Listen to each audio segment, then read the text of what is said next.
Here you can see I have a selection of knives, and these are all from home except for this one. And this is the one that we use here when we do our team building, one of many knives that we use.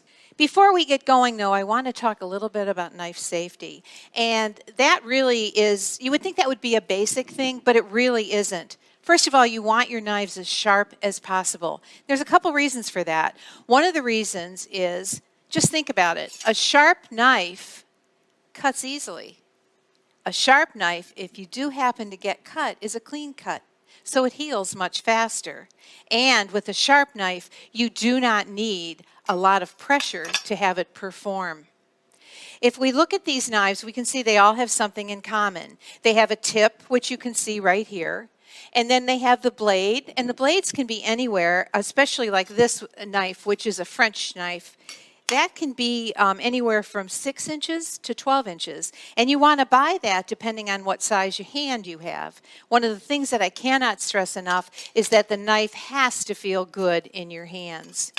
So if we look at these knives, we can see that many of them have a full tang. And what a full tang is that you can see that the blade goes all the way to the end. And that's so that when you're using it, it doesn't come apart right here and break.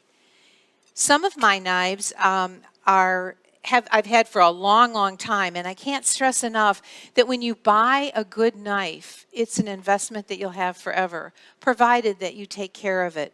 A couple other things you never want to, if a knife starts to fall, just back away. You don't want to grab it, you don't want to risk hurting yourself with that.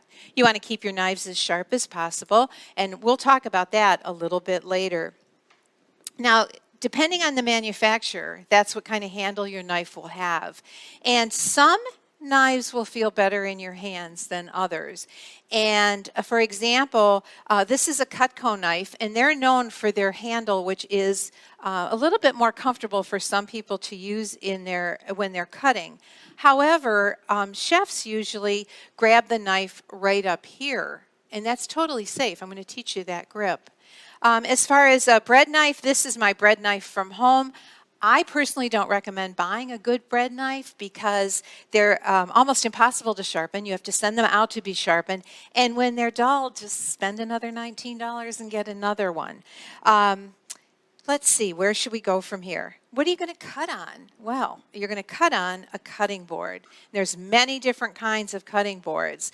Now, Nancy brought us in a glass one, and you can see that here, and they are beautiful. You can buy it with flowers. You can buy it with a street scene of Paris on there, and they're gorgeous, and they'll ruin your knives. It's that simple. You do not want to use your good knives on glass or even on a plate because that will dull the blade. And we don't want that to happen. We want your knives to stay as sharp as they can, as long as they can.